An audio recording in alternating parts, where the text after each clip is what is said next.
Energia total. Comando imediato.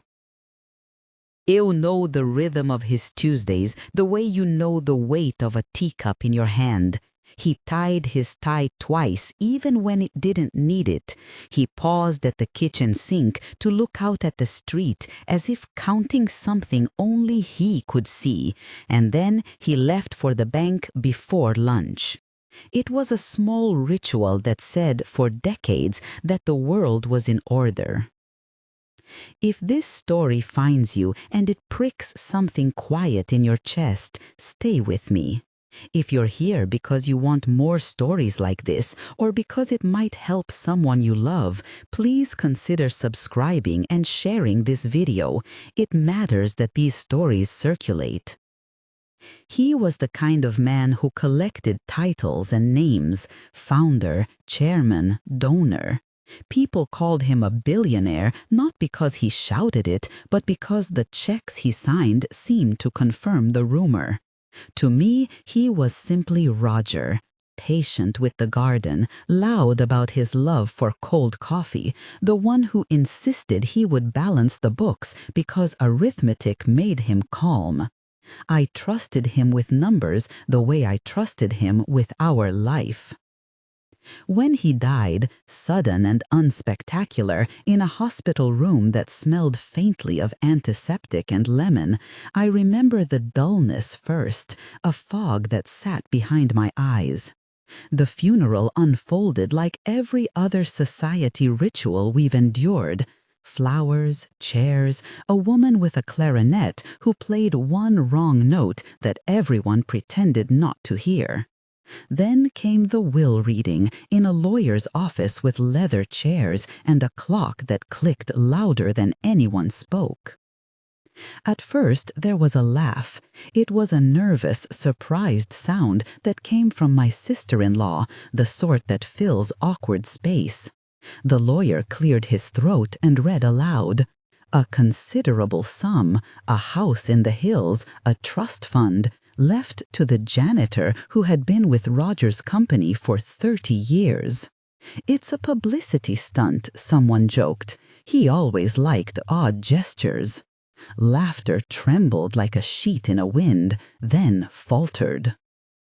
The will was complicated. It had layers, letters of intent, contingent clauses, sudden, precise changes made in blue ink that smelled faintly of something unfamiliar. But the line that pulled the room taut was when the lawyer read the part that concerned me. Not a mention of my name as beneficiary, not a simple executor role. My name appeared, but in strange contexts, as guarantor on loans I had never signed for, as co-signer on lines of credit I had never applied to. I remember the sound of the paper folding back into the envelope. My daughter, Mara, who is allergic to tears in public, rolled her eyes in disbelief. "Of course he'd do something dramatic," she said. My son, Tom, put his hand on my knee. His fingers were warm and stubborn. We left the office with more questions than seats in a waiting room. The janitor, whose name was Lewis, sat towards the back like any other quiet man in his uniform. Neat shirt, worn shoes, hands that had the soft brown leather creases of someone who labored with care. He looked embarrassed, as if he were being scolded for something he had not understood. When I tried to speak with him afterwards, he said only, "Mrs. Hathaway, I cleaned Mr. Rogers' office for 30 years. He was kind to my children." There was a softness in his voice that didn't line up with the booming rumor that he had been the secret steward of a billionaire's fortune. The weeks that followed were a tangle of forms and voices. Bills arrived with a tone that didn't belong to us. Notices about late payments on a car lease in an account under my Social Security number. Letters flagged urgent about a home equity line I had never known existed. I discovered an email that pretended to be from the bank saying my signature needed verification. Someone, somewhere, had opened doors in my name. I learned a vocabulary I had never expected to own. I learned what a fraud alert was, how to freeze a credit report, what a safe deposit box might hide. The safe deposit box belonged to Roger, and the bank official who showed me the slip of paper with the key number handled it like an object that had already been touched by many hands. The vault smelled of metal and old leather. My palm stuck briefly to the key as if it remembered the warmth of someone's pulse. Inside, beneath a stack of newspapers and a tin of mints, there were documents. Stock certificates with names crossed out, loan instruments dressed in small, deliberate handwriting, transfers logged with account numbers that turned my mouth dry. One paper bore my signature. It did not look like my handwriting. "People can forge signatures," the bank officer said carefully. Her name was Joanne. She wore small gold hoops and spoke with the calmness of someone who had seen more than a few marriages decouple from the paperwork of life. "Sometimes it's sloppy, sometimes it's meticulous. We need to investigate." The word investigate sounded like a hinge closing. Mara thought we were making a scene. "Dad did things his way," she said the night we bickered in the living room, the lamps casting lazy pools of light on the rug. "Maybe he signed things I don't understand. Maybe he left money where he wanted. Why are you making this a problem?" Her voice was sharp with ache I recognized as denial. Tom, who had flown in from out west, stayed at my house and methodically went through files as if he could assemble order by arranging paper into piles. He found more than we expected: copies of tax forms that listed weird beneficiaries, a stack of canceled checks to names I didn't recognize, a driver's license photocopy that bore my address but not my likeness. There is a peculiar personal violation in seeing your social security number somewhere you didn't place it. It feels like a fingerprint smeared on a window you didn't break, evidence that someone has reached through your life and moved pieces without asking. I felt small and enormous all at once, like a house with the lights on, but the doors open to strangers. We hired a lawyer. His name was Daniel Price, and he had a way of speaking that made the air in a room seem negotiable again. He was direct in a way that felt both like a comfort and an accountability. "We will need to establish the authenticity of those signatures. We will subpoena account records. You should not sign anything until we look." He explained things in a language gentled for me, no legalese that felt like a wall. He also reminded us that the presence of a will does not always mean a perfect map of ownership. Wills can be challenged, assets can be encumbered, and people can be victims of schemes that were designed precisely to deceive the one closest to them. One afternoon, sitting in a fluorescent-lit room at the courthouse, I waited while the clerk shuffled papers the way a person might rearrange a deck of cards. The court's smallness surprised me. In movies, courts are cavernous, full of marble. This room had 5 rows of chairs, a wood-paneled bench, and a clock that measured time in patient, domestic ticks. The judge who presided over our preliminary hearing was a woman who folded her hands like a person who had read many lives and decided she would only speak when necessary. Evidence was presented: ledgers, emails, testimony. The janitor, Luis, testified with a trembling calm. He said he had accepted checks for work he never did, that he had been promised something for decades and believed it would be honorably handled.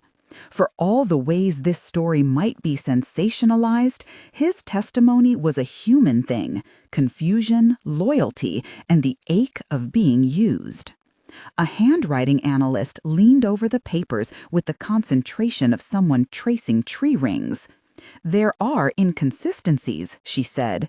"Some signatures are traced, others are free. Differences in pressure and letter formation point to different authorship on different dates." She spoke like a person naming a wound.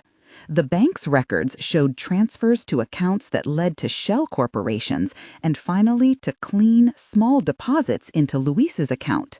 The pattern didn't look like generosity. It looked like a funnel.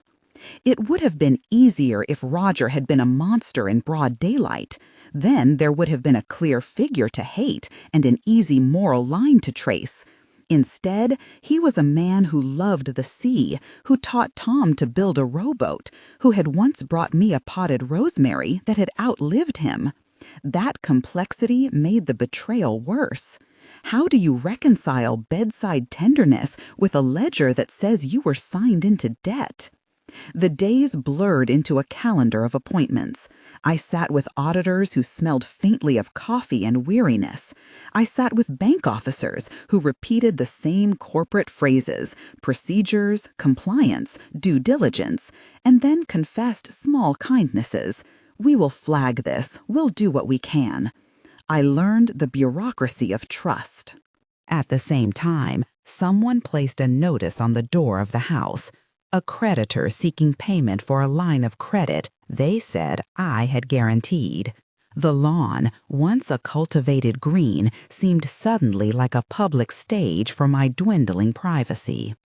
There were moments of rage that shocked me. Once, alone in the kitchen, I took the ledger and ripped a page out and watched the ink fall like a small private storm. The physical act of tearing felt childish and impossibly clean. Later, when I calmed, I taped the page back and tried to read it the way a scientist examines a specimen. Emotions lived in cycles: astonishment, performative anger, quiet planning, bone-deep exhaustion. Tom moved with the practical rhythm of someone who has learned to make supper and file paperwork in the same evening. Mara oscillated between fierce protectiveness and a brittle refusal to accept that her father could have been deceptive at such a scale. The courthouse hearing that became the story's pivot point was quieter than I had imagined. It wasn't a melodramatic confrontation, but a technical unspooling. Did the signatures match? Were the loans valid? Did Lewis knowingly participate in a scheme to defraud the estate? The judge listened to a parade of testimonies. A bank officer explained the chain of custody for account documents. An investigator described an email trail where Roger's instructions were sent from an address that belonged, on paper, to Roger, but that had been accessed from IP addresses the investigator traced to a small office where Lewis sometimes worked. Lewis's defense was a soft, painful one. He had trusted Roger. Trust, it turns out, can be weaponized. People with privilege can ask favors without naming them violent. Those favors become demands. Roger had signed checks and told stories of how he would bequeath things to loyal hands. When he died, Lewis thought the gifts would be honored. The family laughed because the idea of vast sums going to a janitor put a ridiculousness filter over grief. When we all realized the possible mechanism behind it, the forging, the hidden accounts, the transfers to shell corporations, it no longer seemed comedic. The judge's ruling, when it came, was a temperate thing. She invalidated several loans that bore signatures not consistent with mine, and ordered an accounting of the transfers that had been funneled to third parties. She issued an injunction preventing the immediate sale of the house on a pending lien, which felt, no small thing, like being handed a doorstop to keep the door from slamming. The ruling stopped a foreclosure in its tracks and left open the larger question of restitution. It wasn't the huzzah we had hoped for. There were still creditors to negotiate with, expenses to face, and the soft ruin of trust to contend with. But the victory was concrete. It bought time, which in these fights is as vital as money. There were practical lessons learned that I write now with the sterility of hindsight. Check your credit reports annually. Place fraud alerts if you sense something off. Keep originals of important documents in a place only you control. Freeze accounts if necessary. Talk to an attorney early. But those lists, as helpful as they are, ring hollow if they're all you offer someone in the middle of a crisis. The real scaffolding of recovery seemed to be elsewise. People who showed up without judgment. The small, steady rituals that replaced the ones broken by betrayal. The bookstore changed my life. I had always loved books. The tactile certainty of a spine, the smell of paper. But I never imagined working in one. An acquaintance from a community meeting, Elise, ran a small independent shop downtown and offered me a morning shift rearranging new arrivals and making tea for the volunteers who read in the back. The store was a refuge, the soft scrape of carts on hardwood, the perfume of old paper mingled with citrus oil, the humming little heater under the counter that made hands warm. There I met other women, some younger, some older, who had their own quiet histories of loss and reinvention. We formed a circle in the back corner one rainy afternoon, sitting on mismatched chairs in a circle that felt, finally, less like an interrogation and more like a harbor. We began to talk about money. We talked about what it meant to surrender financial control and how that surrender had been sold to us as care. We learned to ask simple questions. Where are the statements kept? Who else is authorized on our accounts? Do you have a separate mailbox? Do you know how to pull your credit report? These were not glamorous questions, but they were the scaffolding of new autonomy. Louise came to the bookstore once. He stood at the doorway with his cap in his hands, looking as if he had walked into a different kind of confession booth. He said he was sorry. He said he did not understand all of it and that he would like to help if he could. We talked for a long time, Tom, Louise, and I, in the back room. He told us about his children, how they had stayed in the same neighborhood because their father had never moved them, how he had thought loyalty was currency. He was not a villain in that room. He was a man who had been used as a last-mile recipient. We did not lay blame only on him. We were careful about moral totalizing. There are degrees of culpability, and part of recovery is distinguishing between those who harm out of malice and those who are instruments of harm placed by someone else. Rebuilding meant more than paperwork. It meant reclaiming identity. I learned to go to meetings not as a victim, but as someone with a story and a map. We started a small local group, women who had been financially deceived or controlled, meeting once a week at the library conference room. We called ourselves something practical, the Financial Freedom Circle. We were not therapists. We were neighbors who taught each other how to read statements, how to confront banks, how to stand quietly in a courtroom with dignity. We shared the names of attorneys who had been helpful, the numbers of nonprofit credit counselors, the locations of local legal aid clinics. One woman, a retired nurse named Joan, taught us how to breathe through panic attacks when mail arrived.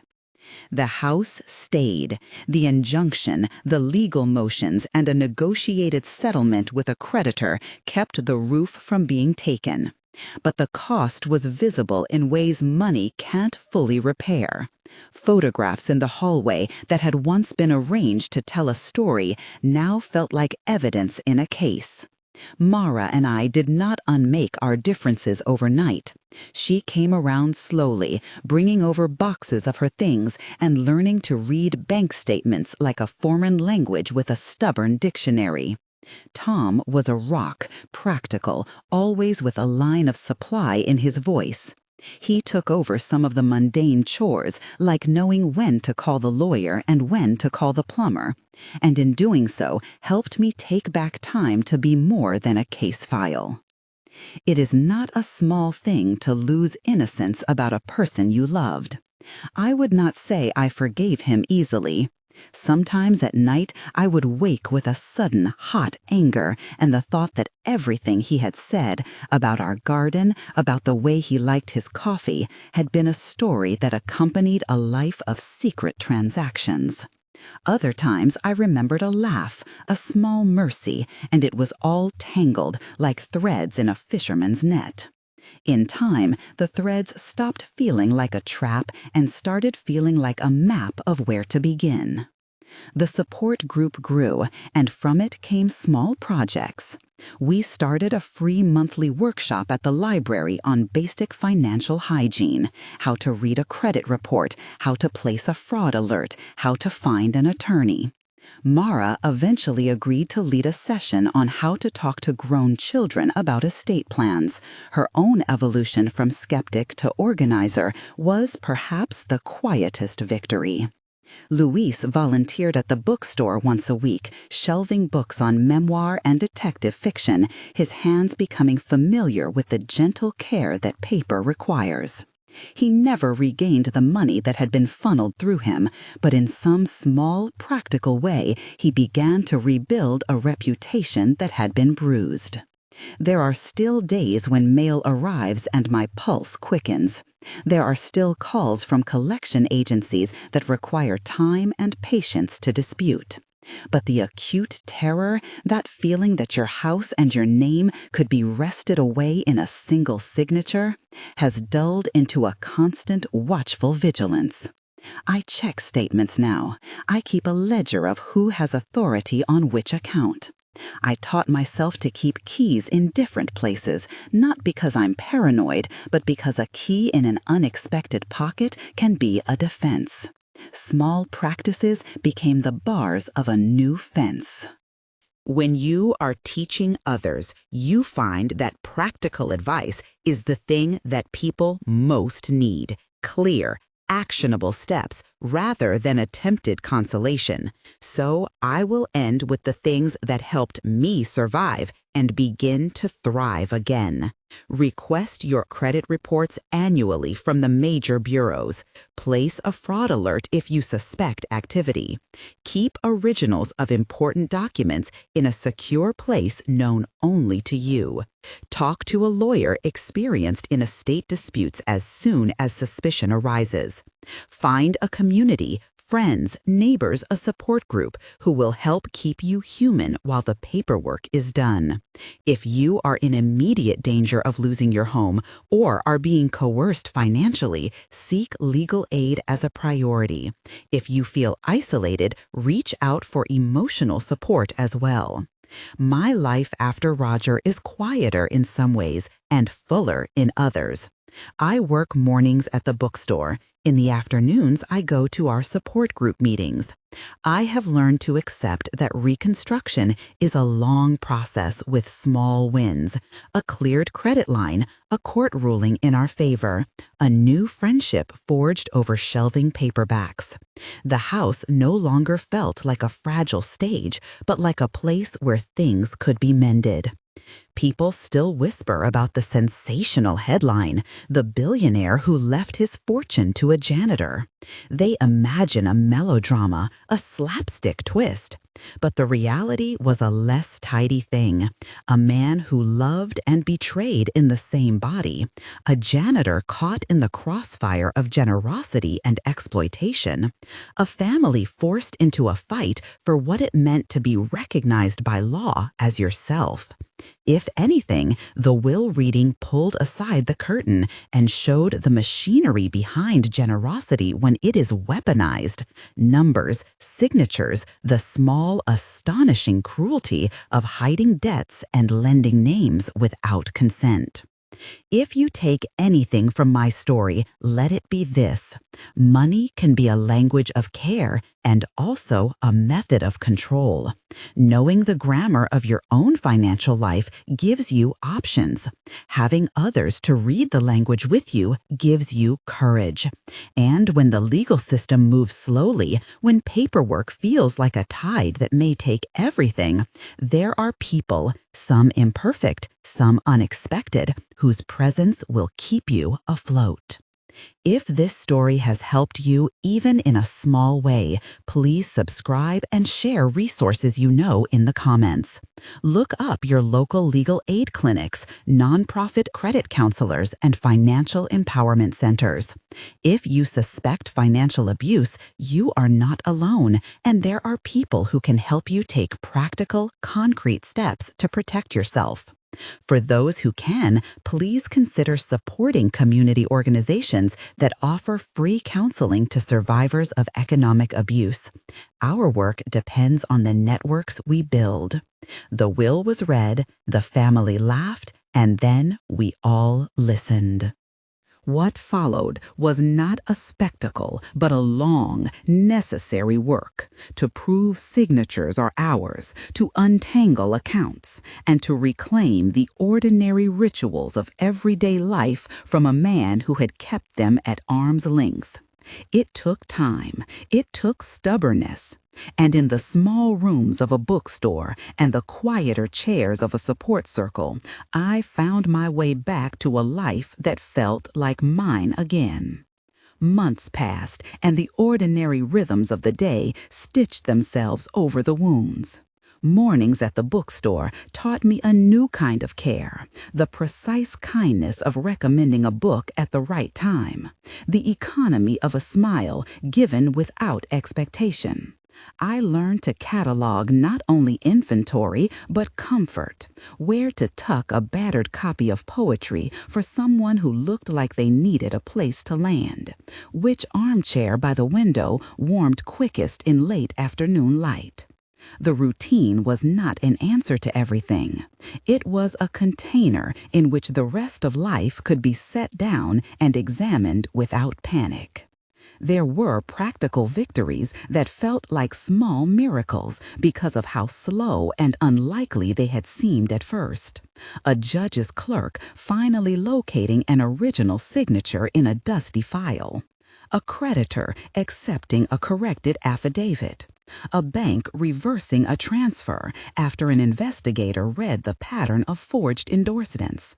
Each success was a proof not that the world had become fair, but that bureaucracy could be navigated, that paperwork could be a tool rather than an instrument of loss. I learned to treat forms like fragile things. Read every line, ask who benefits from that clause, never sign a blank space. These habits hardened into wisdom that felt almost maternal in its steadiness. Protect what is yours by knowing it intimately. The family that had contested the will slipped into the periphery, like a once loud radio turned low. They visited once or twice during the litigation, faces tight, voices measured in public. But after the court's decision, their interest dwindled.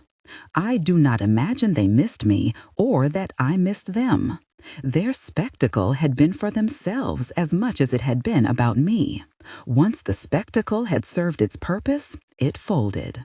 That absence was its own kind of freedom. I was left with the work of rebuilding trust in others, and, harder still, trust in my own judgment. Occasionally, the janitor's name circled back to me in headlines and in whispers. People who never met him had already formed stories about him. A saint, a crook, a bewildered beneficiary. The reality resisted neat headlines. He had been both helped and hurt by my employer's attentions. He had been given money and given a role that should never have been his to decide upon. In court, he appeared like a man unwilling to be the hero of anyone else's narrative, and perhaps that was the most truthful fit. I never hated him, only puzzled over the way generosity can be weaponized by proximity, how the line between care and control blurs when one person holds both affection and power. Grief did not arrive all at once. It came as small pangs, when I found a letter Roger had meant to send and never had, when I shelved a book he had once liked and found a yellowing receipt inside that revealed a pattern of purchases I had not noticed, when I realized a ringtone I had not heard in years no longer made my hand move to my pocket. Those small losses accumulated into a clearer, quieter sense of what I had lost, and, more importantly, what I had not. My right to name myself, to decide how my days would be filled, and to keep the people I loved close without the shadow of financial terror. Rebuilding also meant relearning how to let people in. I took the slow route, friends who cooked meals during court weeks, neighbors who watered the houseplants when I forgot, the members of the support group who sat through my silences without offering tidy explanations. Human attentions are not flashy. They are not the sort of thing that makes the front page, but they are more than consolation. They are the scaffolding on which a life can be remade. I found myself, reluctantly at first, and then with gratitude, allowing others to carry small burdens, an errand here, a legal question there, a listening ear when the night grew long. The support group became an axis of my months. We traded documents and referrals, and sometimes our embarrassments. A woman named Rosa taught me how to file a simple fraud alert without paying for a service I did not trust. An older man named Dennis, whose house had been similarly compromised, insisted we all learn to say the phrase, "I need help," and not feel diminished by it. There was an odd dignity in the bluntness of our exchanges, practicalities, petitions, and then, eventually, laughter that had nothing to do with the scandal and everything to do with the small joys we still allowed ourselves. Work at the bookstore expanded beyond the transactional. I started an informal clinic, 2 hours once a month, where people could bring statements, wills, and signatures for a patient, non-judgmental look. I did not pretend to be a lawyer. I was not one. But I could read a clause and say, "This is odd. Ask a professional."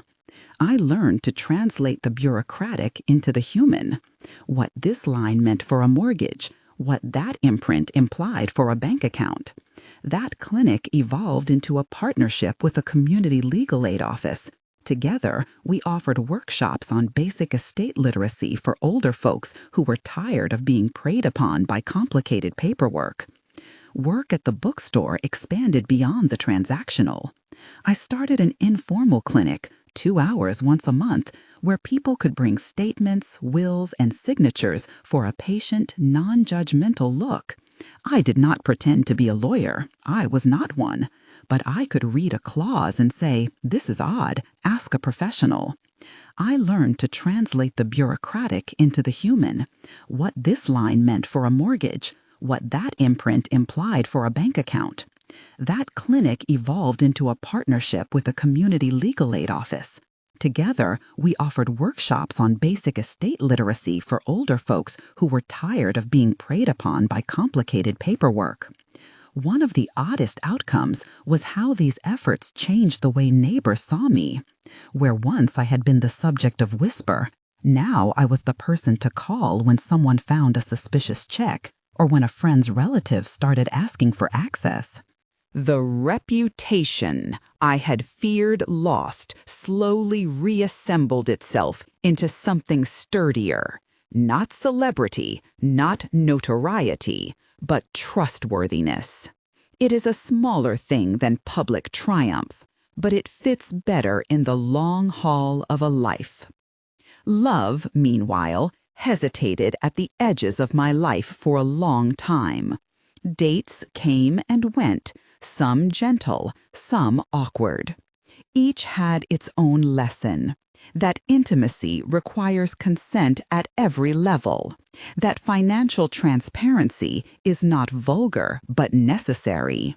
And that a shared life accumulates its own small rituals.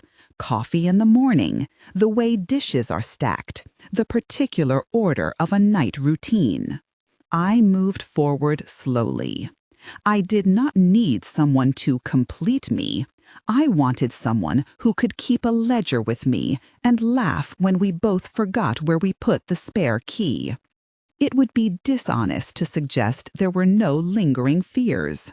There are habits that do not leave just because the danger has evaporated. I still triple-check statements before payments clear. I keep copies of wills and deeds in a lockbox and in digital files with multi-factor protection. I teach my friends the names of the representatives at the banks we use. These are not eccentricities, but borders I have learned to hold with a steady hand. The cost of complacency, I discovered, is exquisite. And yet, there are afternoons when the house feels like itself again. The kettle sings, a plant leans toward the window, a stack of returned library books sits like a small, ordinary victory. I have learned to celebrate these small things aloud. We do not require great events to be grateful. We require presence. That presence, more than any court ruling or corrected ledger, has been the measure of my recovery. If there is a lesson I would pass on, beyond the practical checklist and the legal referrals, it is this. Your life is not only defined by what happens to you, but by the communities you keep and the rhythms you reclaim. Financial abuse isolates. It makes everyday reality unmoored. The opposite work, calling a friend, attending a meeting, standing in a library and asking questions, reconnects you to a world that is steady and true. So keep your papers close, yes. Keep a ledger, yes. But also keep a chair for someone in need. A book on the shelf that you can point to and say, "This helped me." And a small ritual, tea at 3, a walk after supper, that is yours and cannot be signed away. The law can correct errors, and the courts can reverse a theft. But it is the quiet, everyday choices that recreate a life's architecture. There are days when the past still surprises me in the middle of a sentence. An unfamiliar bank notice, an old name mentioned at a meeting, a headline that wants to re-sensationalize what for us was an ordeal and for me a long and practical process of repair. I meet those moments with a simple set of moves now. Breathe, read, consult, and, if necessary, call someone who cares. The terror that once suffocated me has been replaced by a watchfulness that feels like competence. If you have been through something similar, know this: you will not always feel brave. Most of us are brave in fragments, stepping into a courthouse one day, calling a lawyer the next, learning the names of agents and clerks and filing systems when the world expects us to be numbed into silence. Those fragments add up. They are the architecture of recovery. If this story has done you any small good, use it as a map for action. Request your credit reports. Learn how to place a fraud alert. Keep originals in a safe place. Find a community that will hold the paperwork while you hold the life. Let others carry the small practicalities so you can rebuild. And if you can, support the clinics and counselors who help people unravel these kinds of betrayals. The work is slow, and it needs sustained commitment. I do not think of my life now as one that was stolen and then returned intact. It is rather a life rearranged by loss and then made intentionally again, book by book, friend by friend, ledger by ledger. In the quiet of the evenings, when a lamp is turned on and the house grows full of soft light, I am grateful for the small certainties I have managed to secure. There is courage in the practical. There is holiness in showing up for the small, ordinary work of being human. If you are standing at the edge of a similar battle, reach out. There are people and organizations who know how to help. You do not have to be spectacular to deserve protection. You only have to be human, and that, in the end, is enough.